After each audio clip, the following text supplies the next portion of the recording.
सुप्रिया गटाला आता नवं नाव मिळालेलं आहे। राष्ट्रवादीत आता चंद्रोदय असं पाहायला मिळणार आहे, कारण आता नवं नाव राष्ट्रवादी शरदचंद्र पवार हे असणार आहे।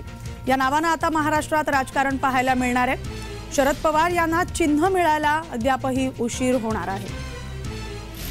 पक्षाला नाव मिळालंय, मात्र चिन्ह अद्यापही मिळालं नाही। लवकरच ते मिळण्याची शक्यता देखील वर्तवण्यात येते। मात्र राष्ट्रवादीत आता चंद्रोदय पाहायला मिळणार आहे। राष्ट्रवादी शरदचंद्र पवार असं नाव या पक्षाला मिळालेलं आहे। आता याच नावानं यापुढे महाराष्ट्रात राजकारण पाहायला मिळणार आहे।